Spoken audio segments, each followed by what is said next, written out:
Hello and welcome to what we're classifying as an emergency overview. We've never had an emergency overview.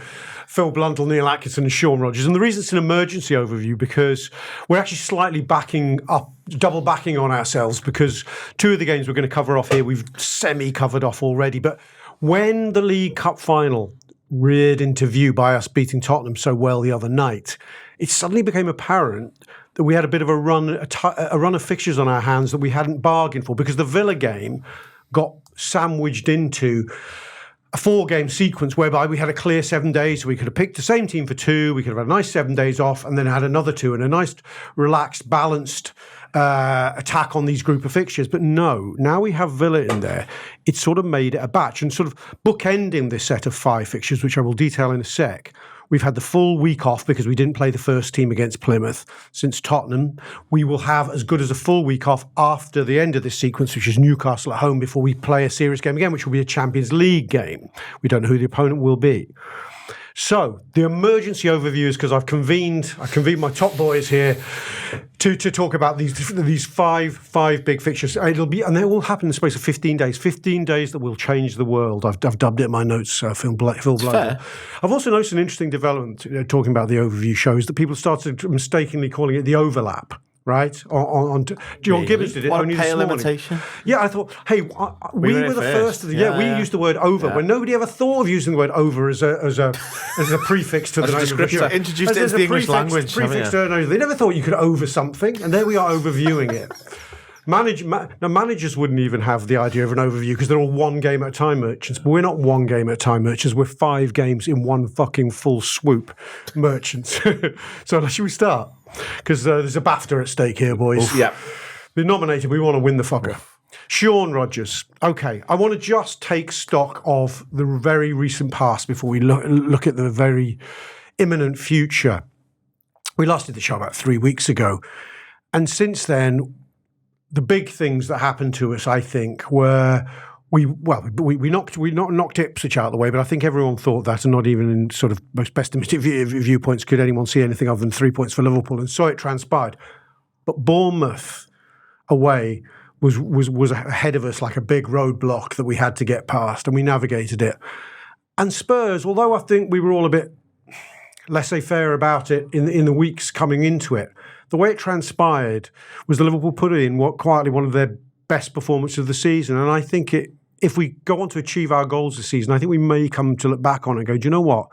An important marker was laid down that night, even something greater than the sum of the parts, which is reaching a cup final. Yes, completely agree. I think maybe something that it might not be true, but I'm fairly certain that Liverpool had a lot of health issues early January.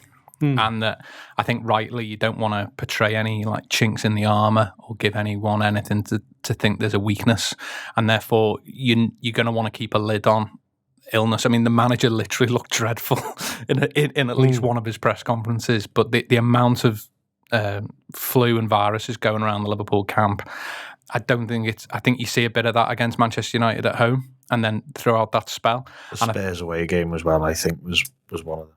Yeah, and I think if you look at the core first team group, it's maybe been a little bit stop-start since New Year's Day for them. If you think about it, they've had some quite nice little breaks with PSV, the League Cup game away at Spurs where we do a fair bit of rotation. Then you've got Atkinson, Stanley going from the course of the new year, and then obviously Plymouth at the back end of this run that you did on the last show. So I think actually little injury concerns with Gomez and lesser extent Trent aside, they're actually in a great position now because of the confidence booster from Bournemouth and Tottenham as well. And it feels like from a health perspective, they've got that behind them. They've kind of got a few breaks. They've got the confidence. That's the big thing. And that's a good thing about rotating so heavily against Plymouth. I was joking with Neil yesterday that their pitch resembled something that you'd see in a computer game, like maybe Sonic the Hedgehog or something, as a level, with jagged edges and all sorts of, haunted items. When do you reckon the last time that thing saw water was? Probably similar to the Sahara. I wasn't there, no. Yeah, so it resembled Prenton Park in March, but probably better Nick. So I think famous last words, but I think the first team core group is in a really good place in terms of where they're at. In that, your Virgils, your McAllister, your Gravenberches, they may well be disappointed that they might have gone, look, I'd have fancied the FA Cup, but they only gain from not being involved at the weekend in terms of the next run of fixtures and Everton ahead. Yeah, the Bournemouth one, Phil, that, as I said just a minute ago, that it felt like a big test pass, and not just because getting a win at Bournemouth could not be taken for granted, given that they were in the sort of form they were. I was thinking about it coming into the game and thinking, well, if people are saying we're the best team in the world, they're pretty close to the second best team in the world just right now. Well, let's put it this way. I know that sounds silly to say it because obviously you can only really judge that over a period of time. Their form was ridiculous. They were probably one of the form teams in Europe, and they'd gone to significant away grounds where teams had decent records and absolutely smashed them all over the park.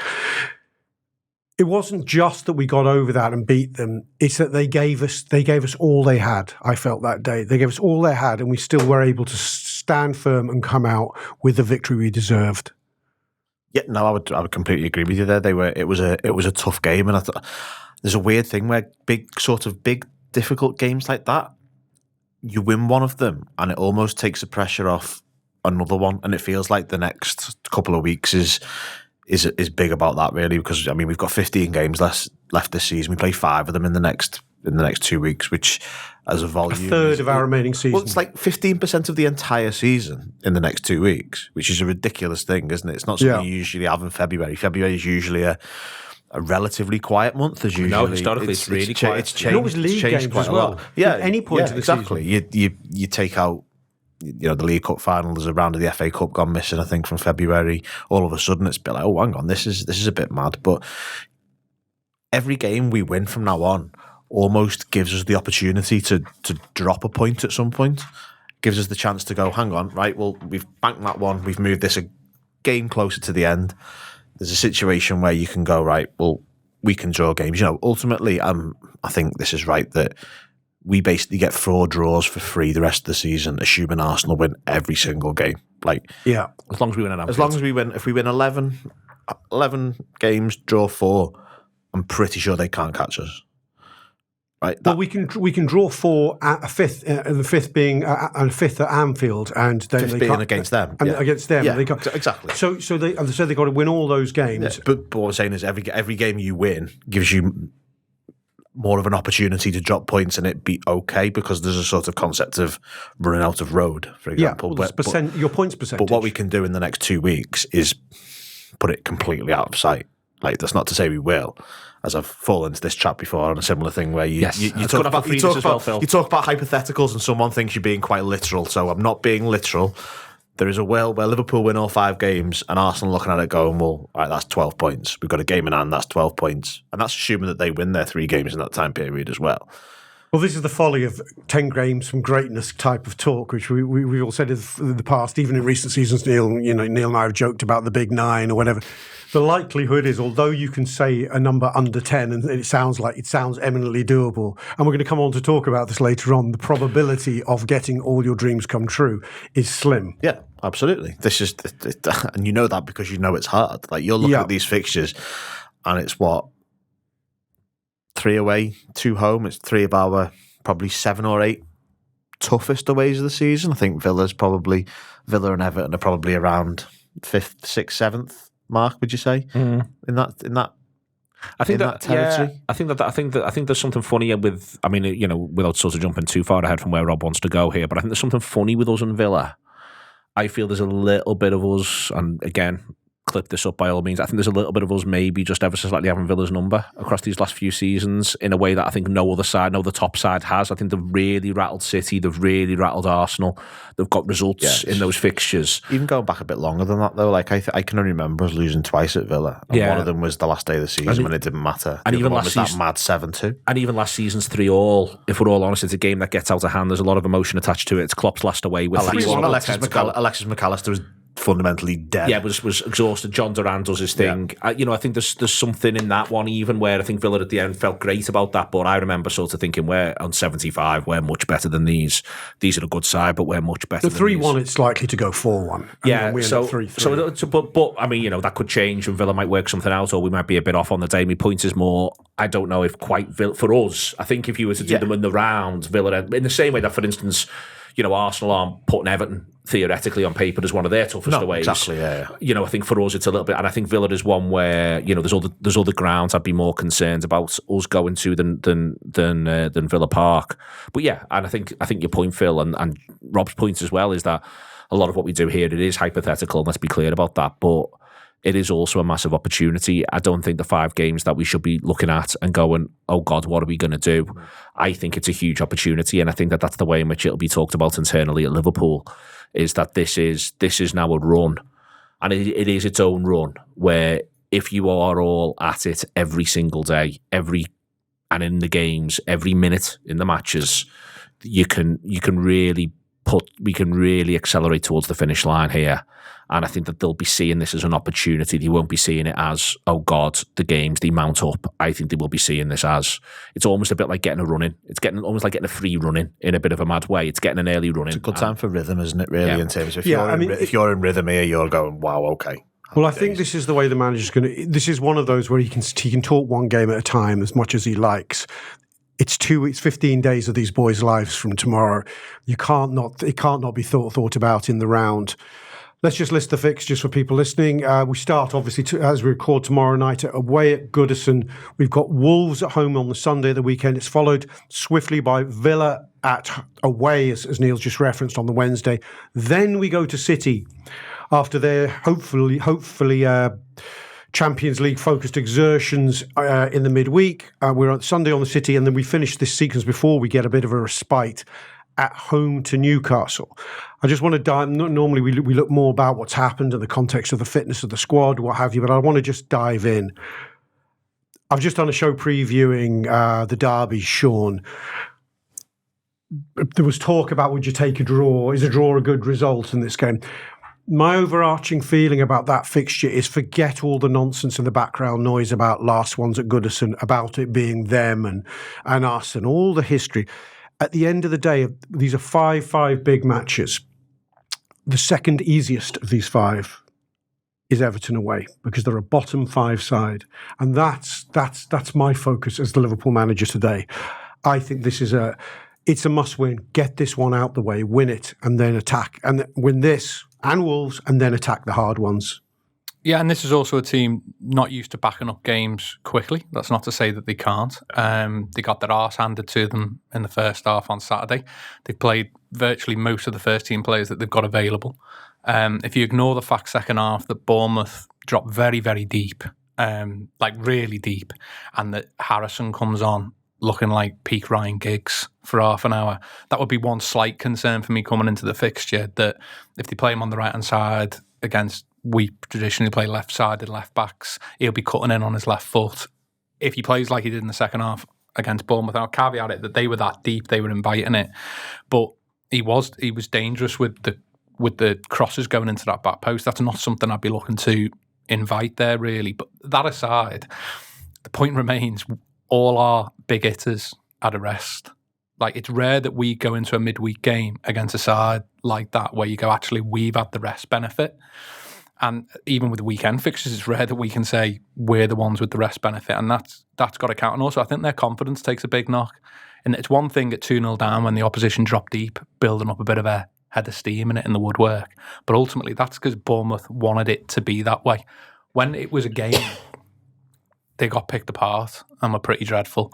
And I don't like this draw talk. Absolutely no way. Like, I think Liverpool have got to go there. And I think this is more about being smart than anything else. In that last year, my only real concern is from last year, I don't want any ego here. In that last year, we were very silly, niggly, stupid fouls, encourage the ref to give them free kicks, break momentum, load everyone in the box, dump stuff on us. You don't need to do that. Like, if they blast balls up to Beto, you don't need to compete.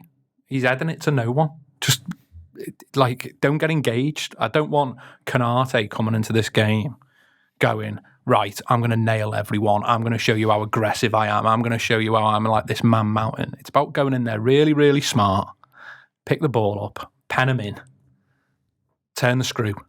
And I think the biggest challenge for Slot in this one, which I think is a bit of a headache, is their centre-back partnership's really, really good. Outside of the Champions League teams, they are strong. So do you go... both boxes. Yeah, Branthwaite and Tarkowski. I know Tarkowski's maybe dropped off a little bit in form, but this is one of them games where you imagine he's...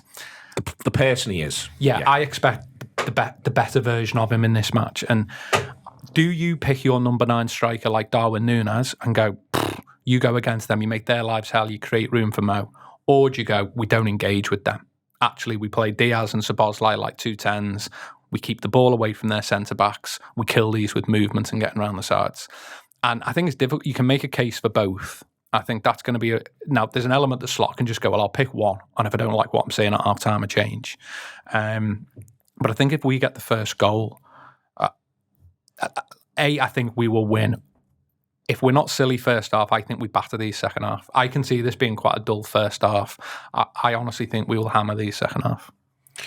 Yes, I think, Phil, I was just mentioned this in the pre-match warm-up, so apologies for repetition to those listening, but I thought the manager was interesting in his press conference when he'd obviously watched back the game from last March or April, whenever it was, and he said they got in the first 5-10 minutes 10 free kicks, 11 out of 12 free kicks went their way. I do remember thinking at the time this referee's having a laugh, but it does show how a home crowd, and it will be a vociferous home crowd, can influence a referee. And Everton were able to build a bridgehead in our half, stopped us getting going, and were able to hurt us and worry us with their set pieces. To my mind, if I've watched that, if I'm the manager, I'm thinking, I want a sterile first 10 here. I don't want no cheap free kicks. I want a compactness. I want to ease our way into controlling this football match. And as Sean says, find a way to win in the second half if necessary. Yeah, we did this on the team talk this morning as well, in terms of just talking about going and just sort of kill the game, take the sting out first 10 minutes. Treats like a European away. Yeah, exactly. That is exactly the phrase that I think Neil Docking used on that. So, repetition, but it's right, isn't it? Yeah. It is exactly how we should be approaching this. Nothing stupid. Don't give these stupid fouls away. Don't allow them to get a foothold on the game. Just use the ball. We can get the ball, move it round, and I think the centre-back, our centre-forward, their centre-back thing is quite interesting. I think the 2 number 10s thing probably works when the centre-backs have an interest in engaging you, like Bournemouth did. I'm not sure that Tarkowski in particular is going to sort of take the bait and engage. So I think I'll probably be going with the centre forwards option here. But on the point thing that you mentioned before, I think a point here means you're almost playing catch up for the next 4 games, and I think that's a really dangerous position to get into, because it sort of feels like as far as I'm concerned, and we're going to talk about how many points we're going to get and whatever, we can afford to draw one of these 5 games and it not be a disaster, and not be the end of the world. But if you do the first one as the draw, it suddenly makes things really quite difficult. Exactly. When your last 2 are Manchester City away and a Newcastle side at home that'll be sort of bang up for it. My other thing on the second half points, I think there is a little bit of a bit here where the last Derby and Goodison thing does play in. I think if Everton were 2 points ahead of 18th, the idea of you get whatever you can from this and you get out of Dodge, still under Sean Dyche maybe, or even if Moyes had been in for 3 months by this point, whichever way. I'm not saying, I think that Moyes is a different manager to Dyche, and I think it's an important thing to remember, but I think there'd be a bit of a thing of, right, we just get whatever we can and get out of this from an Everton point of view, and that would include the crowd. I think what could happen if it is tight in the second half, and I'm confident going into the game, but I think if it is tight with sort of 15 to go, I think there will be a thing in the Everton crowd and also in the players and in Moyes of, well, we might as well try and win it. Because the feel good that comes from winning it is the last derby at Goodison, all those hits, I think that is just going to have a bit more of a pressing thing, because they don't need to worry about what's happening behind them. They might already have enough points to be safe, as mad as that might sound. The 3 who are currently in the bottom 3, they are not good sides. They can go 13th if they win, can't they? Yeah, they can spring themselves up. They can feel good about the world, but also just more, insofar as there's no reason for Everton to take a draw themselves. They might do, and they might decide they'd rather play spoiler and no one wants to get beat. That's not my argument here. And if it's ironically almost in a way, if it's all Liverpool second half and it's 1-1, then there will be more of a mentality of we just get out. If it's a bit back and forth, if it's actually a little bit even with 10 to go, it wouldn't surprise me to actually see them open up in a way that I don't think they would, because the crowds will be up for it. The crowds will want it.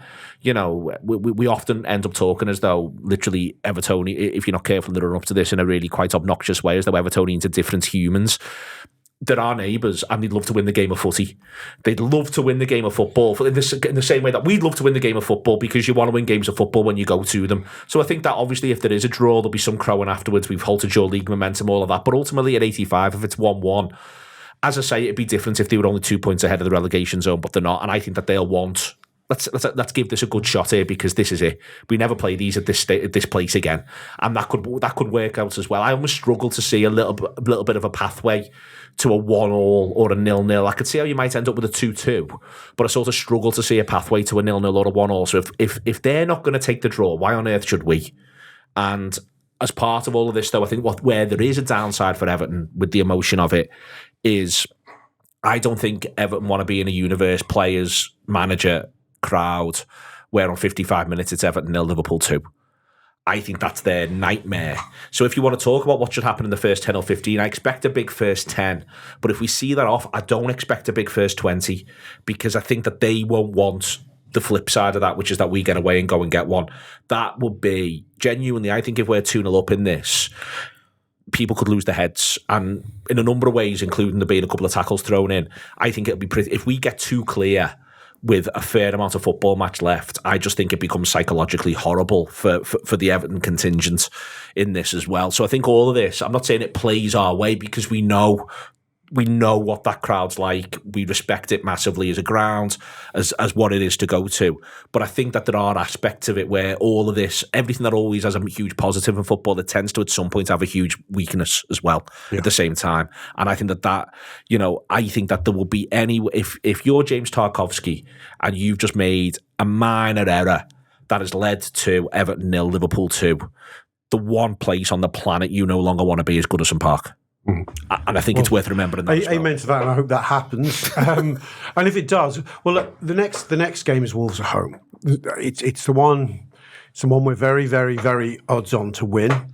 And the last time I feel like we did a show like this where it was a tough bank of fixtures, the winnable one was a home game with Fulham, and it didn't work out that way. And allowing for the fact that Fulham are much better than Wolves, we would have beaten Fulham, but for a man getting sent off, and it's a salutary lesson, or the cautionary tale perhaps, that even in the easy games things can go against you, as Arsenal have seen before with a few games they should have won. They're down to 10 men and it goes against them. But I think Wolves is most interesting. Looked at it from this distance, Sean, because it brings into focus about what Slot's team selection process should be, his rotation strategy during look, there's obviously, you look at these 5 and you go, I want my best players for all of them. Wolves probably comes a game too early for him to think about the 4 or 5 changes you might ordinarily. I would argue if Wolves came on game 3, certainly by game 4, you'd go, from the first 11 I'd like to pick, I could probably make 4 fairly seamless changes and have a few of them on the bench and still see this home, and probably even by a good scoreline. Yeah, and the players would never listen to you, but you would. I'm sure Slot is this way inclined to kind of go, look, you just focus on recovery, preparing the right way, and you focus on the next game in front of you.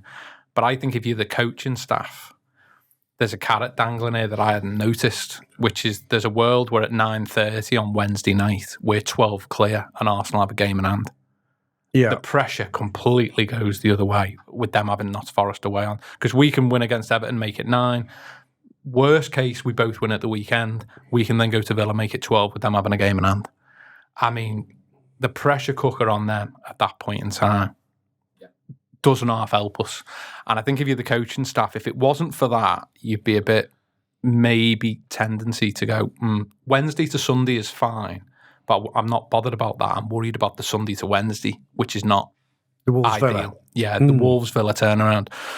But good point. There are certain areas of the team where I think for Wolves you can make quite seamless changes. Like you can see, well, where you go, as an example, Jones from McAllister. Yeah. And you go, well, if the game's done, on 70, I can maybe do Gravenberch for McAllister and sit McAllister and Jones in there and do it that way. I think it's going to be two things from Slot. Like left wing, hopefully goes back to Diaz and Gakpo as an example. One of the two. Yeah, so he might start Gakpo against Wolves, bring Diaz on, start Diaz against Villa, bring Gakpo on. Yeah. And, might go Nunes up top, Jota on, probably start Jota against Wolves. Good record against them, obvious reasons why you'd want to play against them. I think Darwin Núñez is perfectly suited to Villa. We've seen it a number of times that he's perfectly suited. Villa got a real lack of centre-backs at the minute as well. Yeah, they have that midline that we are really good at exposing. So 2/3 of the attack is seamlessly interchangeable. Yeah, the issue comes in certain other roles where you wouldn't want Konate backing up in like 3 games in a week ideally, but with Quanta's form, Gomez's injury, you might have to Do you worry about Quanta against Wolves? You don't really, do you? I think it might be one of them, which comes into part 2 of the rotation element where Slot might go, which is what I think he'll do. I'll put like Jones in for McAllister, Jota, Nunes, Gakpo, Diaz, them kind of changes, and I think he goes, if we can get this game dead, that's where I might do Quansah for Konate. That's where I might do Tsimikas for Robertson. You've just got to hope that happens, and that would be absolutely ideal. Like I say, Villa is for Salah as well. Yeah, I mean, Villa into City's not the worst turnaround. It's not that bad on travel. Liverpool aren't staying in any hotels or anything like that. And I actually think the rhythm's going to help. And the fact that City could hopefully come off the back of a hiding to Madrid and they've got to overcome that low, whereas we're coming out of it 12 points clear with a game in hand. That's why there's a lot of big ifs here, though. Talk of a draw at Everton goes in the bin because then you don't get that opportunity. Of course, there's a lot of ifs, but I think it's interesting today. One thing he does say in his press conference today is he actually explicitly says 2 goals clear. At one point, he actually uses the phrase 2 goals clear.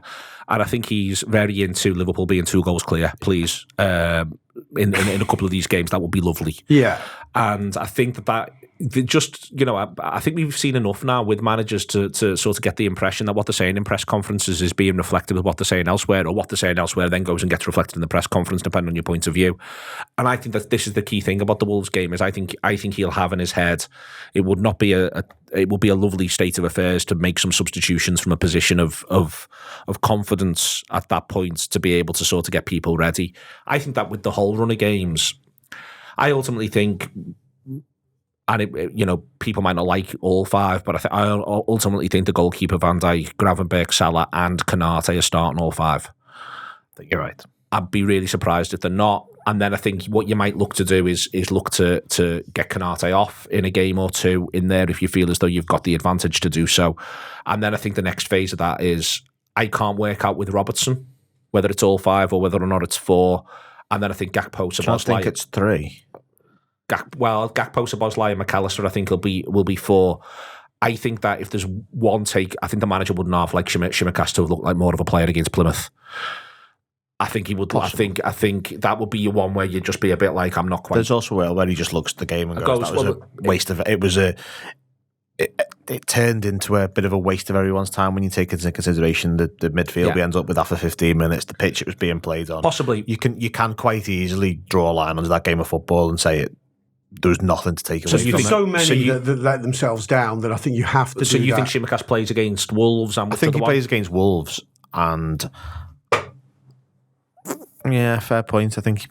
Yeah. I mean, it wouldn't shock me if he played against Newcastle. I think it's naive for us to be saying in this phase, apart from for the Wolves game, that any of the rotation is predicated upon being able to haul someone off on 60. Yeah. Like, hey, against Villa, I don't think Salah 60. Or hey, against... I'm just saying it's interesting the manager said 2 goals clear today. Sure. It was it went like, oh, hello, ding, he's thinking about this. This is the thing with Robertson, for example. Sorry, just to talk about Robertson for a second. The thing with him is the manager doesn't feel like he's shown much inclination to play him 3 times in 3 consecutive games all season. Like, would have to go and check, but it feels like he hasn't done it.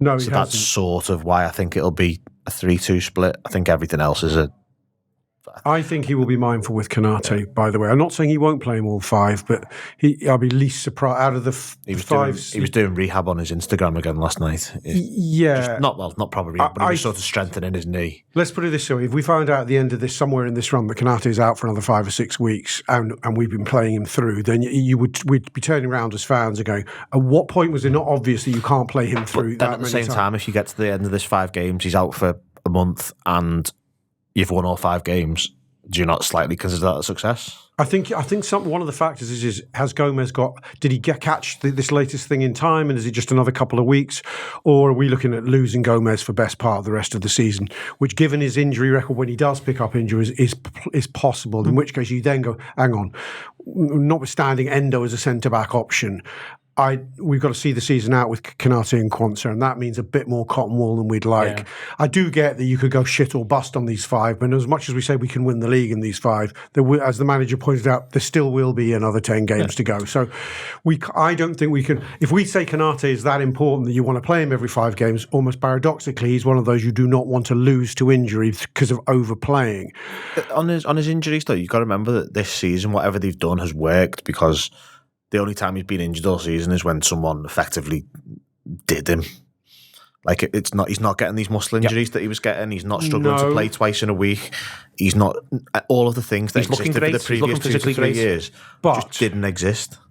But but having said this, I think there's been a rush. I'll just defend Quansah for a minute. I think there's been a rush to write him off. I think he's a player I agree with you completely, by the way.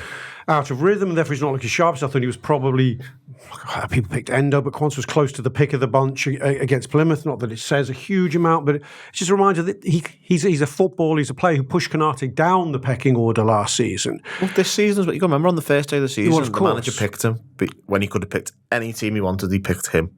So if we end up at Villa because we're just a little bit worried about the load on Konate after Wolves, and Quansah starts with Van Dijk, I'm not going to lose it. Not that I would advocate doing it. Do you think that would be more likely for Wolves, though? Well, this is what I'm going. I think you plan ahead, and Wolves is an ideal one to say, look, Konate, if you let him miss out Wolves, he's then had a week off around the Tottenham game, he's had a week off post Plymouth, you give him a week off there, you give him Wolves off, then you ask him to do Villa, City and Newcastle, and that makes all the sense in the world. Especially when you know that there's no weekend game after that exactly. for him to worry about. That, to me, would be the sensible approach. Now, outside of that, who was I to? I did Sean. I'll come to you on Neil. Let's talk about the Van Dijk, Gravenberch, Salah thing. We can very quickly, again, as with Konate, we can quickly and glibly say they are they are players you don't have a choice. They have to play 5. They're the best. They are the spine of the team. They have to play. Again, we can't risk injury to them. And I'm going to say I think that getting them off on 60 is not necessarily an option. It might be more for Salah, funnily enough, than Van Dijk and Gravenberch. Let's assume all these games stay in the balance, right? Aside from the Wolves one, and it's a fair guess that they might. I don't see when a game's in the balance, say at Villa, that you're suddenly pulling Gravenberch out on 65. I don't think you're giving Van Dijk a rest on 70. I think Gravenberch will start the first 4 and they'll assess it for Newcastle. That's what I think. Yeah, I think Newcastle's an interesting... Because he struggled at Newcastle when it was at the end of the run last time, and they actually hadn't played the derby in the space in amongst there. So I think that he'll get the first 4 and they'll assess him for Newcastle, but I think they'll also want to get him on the pitch for Newcastle. It's also a home game. Can't just play against Newcastle, sure. That's what I think. He plays against. I think he plays against Newcastle. I'm just saying I think they'll assess him for Newcastle, because last time when we went to Newcastle away, it's his poorest game, and the managers actually said afterwards there was a bit of loads in that. But at the same time, it didn't. I don't think he was helped by the fact that we played Quansah at right back and Gomez at centre back. I think that was.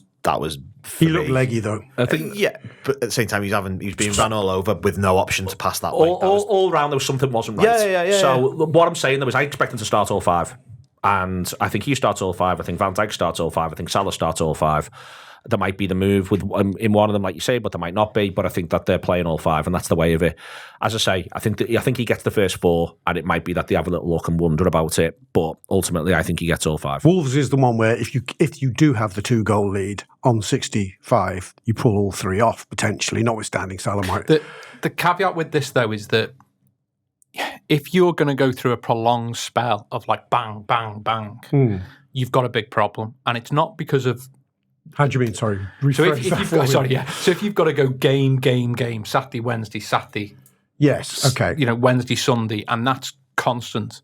The issue is that the players don't get a mental break, but they don't get a break in the gym and at home to do the core work that they need, the foundational stuff. So allegedly with Konate, one of the big differences this year is there's not a Klopp slot thing. Konate's taken his home life much more serious. So, whereas Mane and Salah will go home and do loads themselves, allegedly he wasn't. He was like, I'm a 9 to 5 member of staff, clock off, boomf, I'm going to go and live my life. Whereas now he's as professional as anyone in the world with his own body and those kind of improvements in his own life. The point being, he still can't do those bits that we're seeing now if he's got to go Saturday, Wednesday, Saturday. The point being, though, they're being trained to do 3 games a week because all their conditioning is we want to win the Champions League and the league. Yeah. So if you think we're rotating anyone in April and May, it's not happening. What you need in the build-up to that, though, is you need periods where it's Saturday, so that the players get a bit of a break and they can do the rehab. A spell like this, I think Slot will go, what we've been working for since July. Yeah. We have the money in the bank. Yeah, and they'll look at March and go, that's when, because I was speaking to someone who works with a club and he said, look, like, if you rested Konate on the Wednesday, he's going to have to do the same amount of running as what he would have done on all the tracking had he played in that game. The benefit is he can probably do a bit more gym work and the mental rest. Stuff. And this is the big thing. It's the mental rest. It's the confidence doesn't get knocked by you scoring an own goal or having, getting sent off or anything like that, and their factors. But I think in a block like this, you can. I wouldn't have a fear of them going through that spell because of what comes. If you said this is what our schedule looks like between now and the 30th of April, then you've got a bigger problem. I think you have to rotate more heavily to give them that. At the risk of going too far ahead, but we are going to have to dip ahead of this 5. Let me just to Phil, I'll you to remind me. After we finish with that midweek game against Newcastle, how does our programme look in the month after that? We've got 4 games in March. Just 4 games. But there's an international break. There's an international break, but we don't play the first weekend. We don't play the last weekend. We've got 1 weekend game. There's 1 league game, 2 Champions League games in the final. Yeah, the League Cup final. 1 weekend league game. So and the league game is Southampton at home, Rob. So you Quanta. You can do that. So there is a chance of sprint, pause, sprint, rhythm, possible. That's much better than bang, bang, bang. So. Okay, well let's just stay within the 5 for a while. Go back to Villa away, Phil. I'm in agreement with Neil in that I feel a certain sense of calmness about Villa because my muscle memory, if you want to call it that, is that we do seem to be able to manage that again. They seem to feel very different when they've got the likes of Arsenal and City on their own ground than us. I feel it's our game to control, our game to decide whether we win or lose. And it's felt like that, whatever sort of level of quality they've been in the last 3 years. Yeah, I agree with that. I think there's also a really interesting thing as well with when this fixture's fallen. They've got a very winnable game the weekend before they play Ipswich at the weekend, so they should be going, well, that's 3 points. They've got a huge game on the Saturday for the context of their season because they play Chelsea on the Saturday at 5:30. Now, if you're them and you're wanting to come back in the top 4, you're looking at that game going, we can't afford to. So Ipswich, us, Chelsea. Yeah. They can't afford to not beat Chelsea in that home game if they want to be back in the Champions League next year. Right. Now, does that mean that they sort of take the eye off us? Does that mean if we're 2-0 up with 20 to go, they're sort of going, hang on, let's look after ourselves. We've got very real sensible injuries. men. They're a very rational football team. Also, they weren't playing any. They had no centre backs left on Sunday rather against Spurs. Is Mings out again? Mings has been out for a while. Torres is out for a while. I don't know whether those will be. There's 10 days till they get. Who's the one who plays for England? I forget his name. Konsa. He went off injured on Sunday. There's a 4th. I mean, they sold Diego Carlos, didn't they? They ended up with that Bogard is his name, I think his name. Yeah. But he's more Winston of a fullback. Bahade, I think you'll find his name. Yeah, he's more of a fullback. He came in. Watkins was out. They've sold Watkins is fit, isn't he? Obviously, he was out at the weekend. They think he'll be okay, but he was out at the weekend. Like ultimately, at the minute they are in a real sort of 3 games a week bad position. Don't like the fact that Rashford plays for them. They're quite superstitiously. Yeah, they're poor. They've been poor off the back of Champions League games this week, which has shown that generally the 3rd game in the week has been a problem for them. But the 3rd game in the week for them here is huge, and you do sort of psychologically wonder that they can almost, like, if they take 6 points out of those 3 games, they've done pretty well in terms of they'll be quite happy with it. I think so. I think it falls at a helpful time for us this game. Yeah, that's interesting. The level of injuries they're getting. I think it's a good game for us because it falls early enough in this sequence. Neil, let's just move on then. let's just hope. Well, obviously we hope, but If Boubacar Kamara was playing centre back at the weekend, that's the point. Right. Let's say we navigate those first They only had 7 on the bench. Sorry, Rob. we navigate those first 3. City away sits not quite in the middle of it, is the 4th game, and it's a fascinating one because we just don't know what team we're getting that day for a variety of reasons. They are going to be no mugs on their own ground. I don't care what incarnation of City they are. The impact of the Real Madrid away fixture looms largest here in terms of you're trying to pick a factor for our game against them. I'm on board with the idea that they get a bad result in Madrid and they're eliminated and they feel their season is just down the Swanee, really, and all they've got left for is to try and get their Champions League place. But there is a chance they get through against Real Madrid. I think it's naive to anyone thinks they're just out against Real Madrid. They are more than capable of summoning themselves and finding a way through against Madrid, who are themselves capable of inconsistency. If they got through against Real Madrid, I would suggest that's a mini disaster for us, in that it will fortify them, I think, for the task at home to us, at least to make them far less likely to lose. Because let's put it this way, without overcomplicating it, I'm going to City thinking we can win there. More than any time we've been able to win there in the last 10 years, that's longer. That's a fixture that's very winnable. But I think that X factor of the Madrid is in the way in some respects. I think that obviously confidence is massive in football, but I don't think any of us think across these 2 legs, for instance, City are going to win well. I think it's possibly win. Beat them well, no. My key point here is that this is a City side who, whenever I've caught them this season in the last 3 months, I've looked at them in the last 30 minutes of games and been like, what the fuck is going on here? So if they limp over the line against Madrid, which is the likeliest outcome in terms of them going through, they get a decent result at home, they have to hang on for dear life second leg, it'll have been all the best players and there'll have been all hands to the pump to get them through the match and get them out the other side, and they've shown unbelievable courage. Now, you're right to say that can coalesce some team spirit, but the flip side of it is, the other thing that can then happen is there can just be a hangover because we gave everything we had on Wednesday in Madrid. We've had to fly back, all the stuff that still applies, that applies here. And I think that this is the most important part. And the other funny thing about this is when we play Villa haven't had a midweek game this week. When we play Newcastle haven't had the same run as us. Yes, they'll have had a weekend game, but they haven't had what we've had, which is these 2 consecutive midweek games. They haven't had them either. City are on the same schedule as us, except for the fact that it's more punishing. It's more punishing. So City's schedule is more punishing than ours. It is. When we're talking about a side who we think at the minute are physically a bit of a wreck. And different priorities. And different priorities as well. So I just think all in, I don't think it, in a way, listen, if they beat, if they win 3-0 at home, go to Madrid, win 3-0 away, and for the last 30 minutes they're playing champagne football and Madrid aren't getting near them, then what I say here doesn't count. But I think that we all feel like that's not the likeliest thing. Extra time. State of affairs. Extra time's possible as well. Who's their league game in the middle? Newcastle. Really? So they've got Newcastle in the middle where they're going to get absolutely, yes, but they're going to get absolutely whacked everywhere by Newcastle in the middle because that's what Newcastle do. They're going to try and run all over them in this middle game. And I just think at home, I just think you end up in a little bit of a thing where no matter almost what happens, the best possible outcome for us in the short term, I think the best possible outcome for us is actually that City go through, because I think we beat them over 2 legs. But the best possible outcome for us in the short term is they hang on for dear life, they go to Madrid, they do pretty well, they go out in extra time.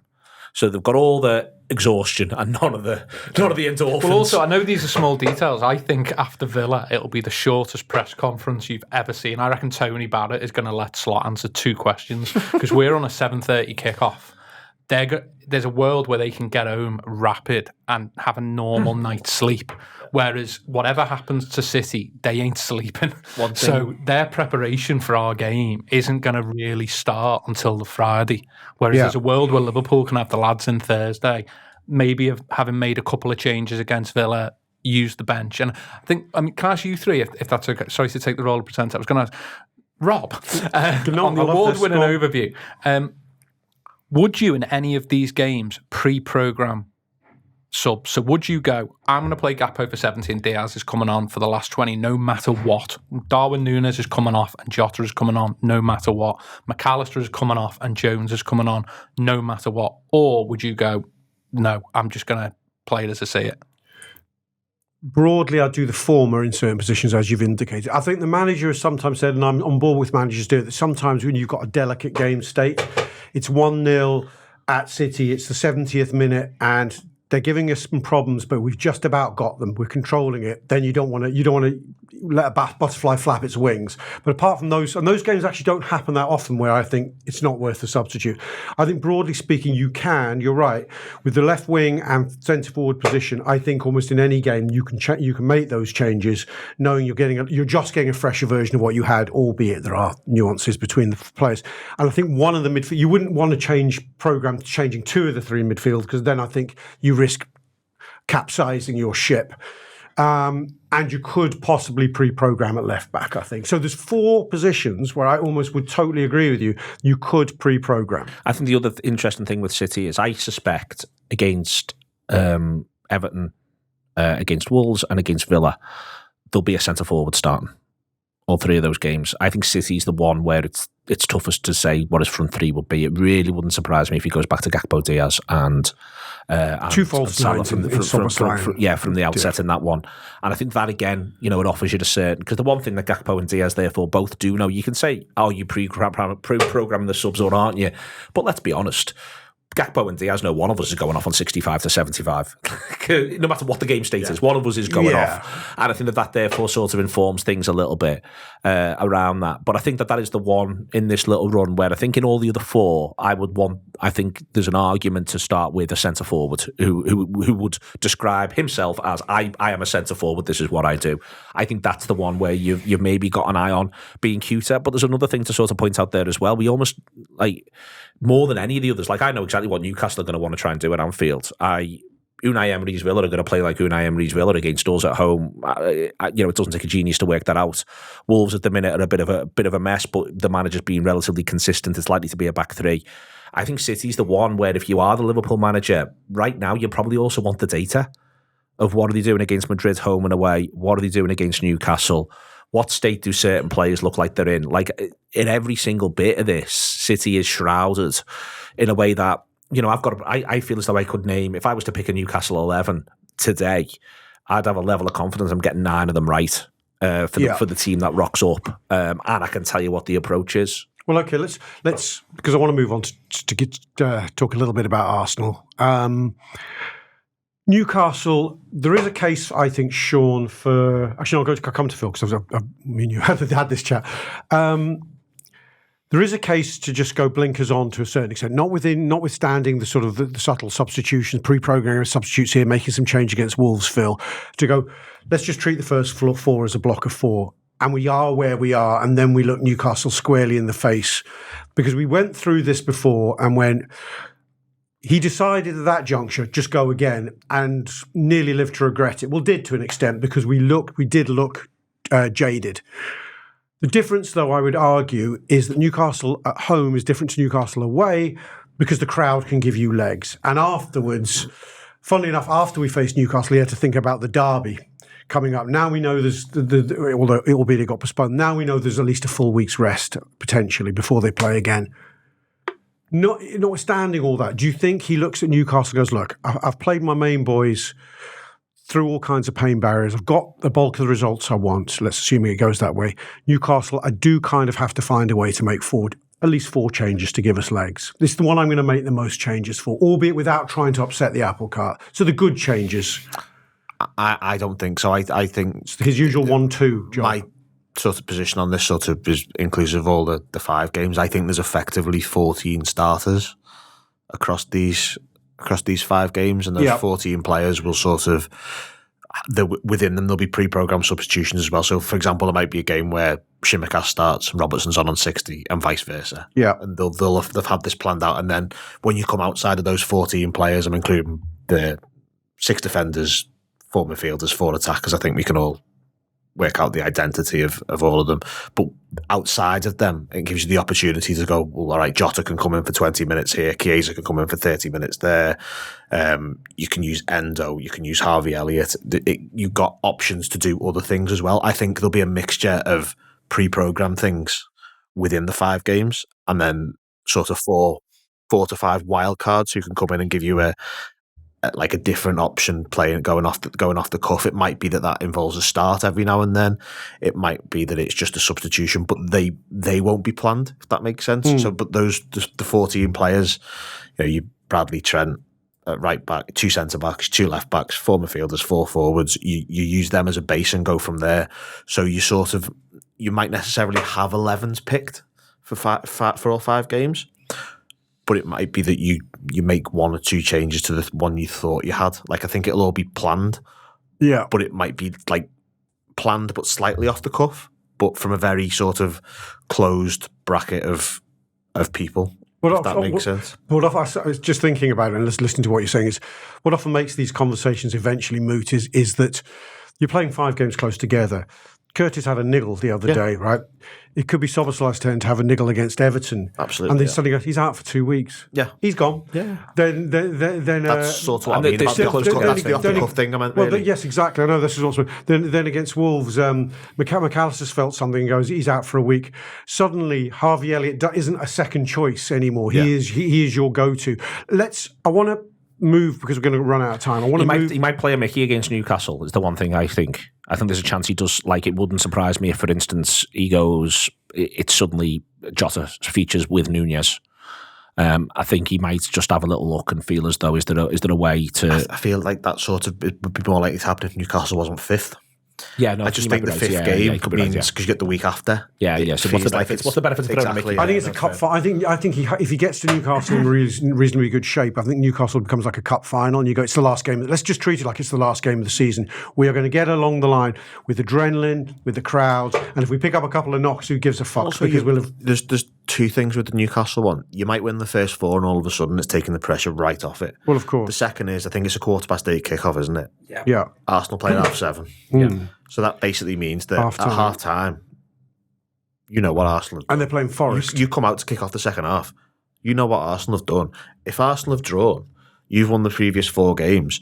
A win is great, but you can also sort of you can approach it completely differently. And if there's, for example, someone's carrying something, you can bring them off. Whereas if Arsenal have won and we've dropped points in another one, you leave them on. And there's so many moving parts of this period in that respect that I think it's really hard to say, well, he'll definitely do this, he'll definitely do the other.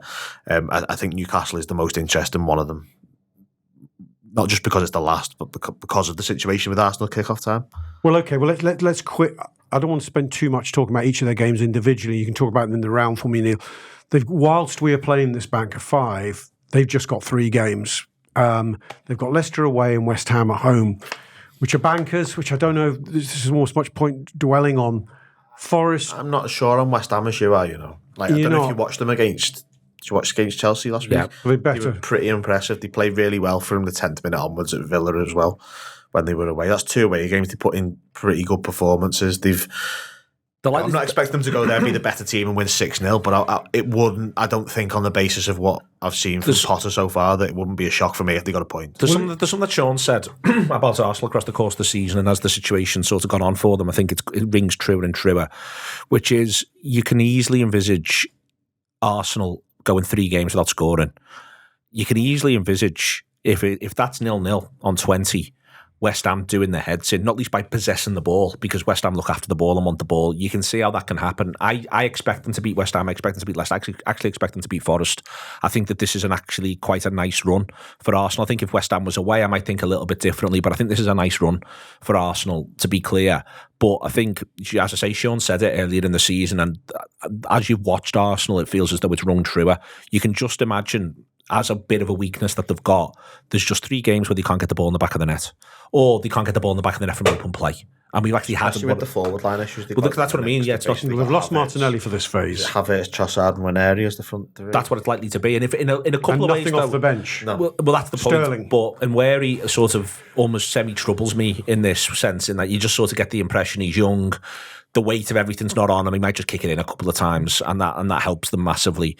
I think, for instance, what he does at Brighton is a good example of that, in that I expect him to have a few of those where across between now and the end of the season, he's obviously a really exceptional talent. And it wouldn't surprise me if, like at Brighton, he basically kicks it in and then he doesn't do anything else for the rest of the first half. But he's kicked it in, so that's sound.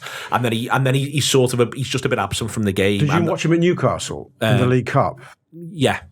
He came on, he was like electric for 10 minutes, and then you didn't see him again. Exactly, and I think that there might be a bit of that. But if whilst he's on and he's electric, if in the period where he's electric, the ball goes in the back of the net, then that could be a boost for them. Because I think one of the things that they've ended up with over the course of the season with their attacking is it just all feels very by numbers. It doesn't feel like it's anything that's a surprise. And at least he's got a bit of a surprise factor that could work for them. As I say, I if you wanted me to talk about it in the round, I think that the injuries that they've got in attack are obviously difficult for them. The rest of it, they're in good nick. They're in rude health, I suspect, right the way through the rest of the team. I think White coming back would be important for them because I think he's important for them on the cultural side. I think that he gives them something to get behind and a genuine sort of bit of collective focus. And I think that when the Arsenal supporters, who are worth listening to, they speak really warmly about Ben White. And I think that he offers something that is a little bit intangible that they've maybe lacked a teeny bit of. As I say, I'll say it again. I think they'll win all three. I think it's reasonable to conclude that they'll win all three. I think that they might weirdly have a very odd game with Forest that ends up being Nottingham Forest 0, Arsenal 3, where they feel great about it at the end, but it's maybe been 1-0 until about 75, 80.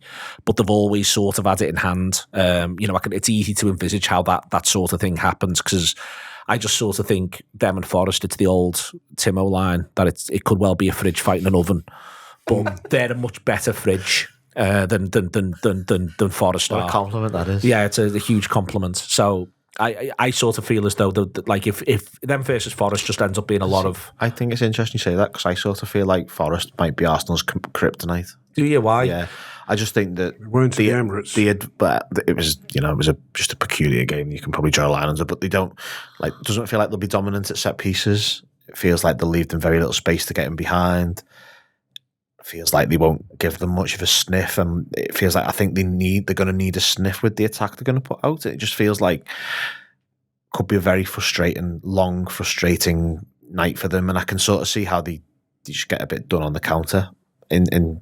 It's one of those if they score first in the first half hour, it's a stylistic one that if Forest go 1-0 up after 20 minutes, I just find it really hard to envisage what Arsenal are doing to get back in the game. I think the first goal is. Well, I think my basic point on the game is I don't see a team scoring an equaliser. I think that, but I think that it's worth pointing out. I mean, and again, to your point, Phil, maybe, as I say, not maybe, I think it actually backs it up. Obviously the game breaks in the first one. I just double checked there. It's Saka from a difficult angle, makes it 1-0 with a pretty irresistible shot in the game at the Emirates. Inside 5 minutes, wasn't it? 15, it was 15. But it might have gone a different way as it wears on. I just don't know. I feel as though that suits them a bit more. I need to bring it around on itself because of time. I'm just going to do something which I don't think I've done before, which is actually just a sort of overview of what the bookies' odds are by way of looking at the probability of outcomes. Before we do our predictions on how the table's going to look and what the points will be, this is standing from now. They are the bookies' odds. They're not, there's obviously nothing definitive for Phil. I know you'll have opinions on this, but Liverpool are, as we stand today, approximately 75% to beat Everton, 89% to beat Wolves, 56% only to beat Villa, 48% to beat City, and I haven't got the odds for Newcastle. I'm going to guess at about 65 to 70% to beat Newcastle home. It might be better, depending on how results have gone. I'd say slightly lower on that one. Than 65? Well, more, not by much, but okay. When you went upwards from 65, I don't think you're going upwards. Okay, just go with my 65 for a minute. That would produce a 12% chance of five straight wins. Arsenal are 83% to beat Leicester. Now, despite the hopefulness about the hopes for West Ham raising their game, they're currently Arsenal 89% to beat West Ham. I don't know what their odds are on Forest away. I'm going to say about 55% for them to win at Forest, and not much more than that. Phil, what would you say? I would suggest that is probably right. I can probably find out for you very quickly. Okay, if I'm rightish, that gives them a 41% chance of winning the 3 games. Now, I suppose I'm. And that game won't be priced up yet. I'm slightly. Maybe 4 to 5, something like that. I'm slightly influencing the inquiry here. What do you think Liverpool's points haul will actually be? Would you take? What do you think it'll be, Sean? And what do you think Arsenal's will be? Liverpool from the 5, Arsenal from the 3. If we beat Everton, I think we'll get 13 minimum. I think if we don't beat Everton, it'll be under 10. I think it's huge. I think us beating Everton piles pressure on Arsenal. I think Arsenal's points tally relies so heavily on the Leicester game. It's an opportunity for them to get confidence, almost fake confidence into their forwards that they can then try and ride that bit of momentum into West Ham and Forest.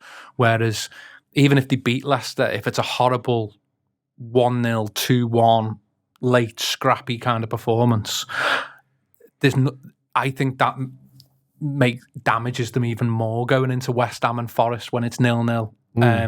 We've lived that life where 0-0 is actually being 1-0 down.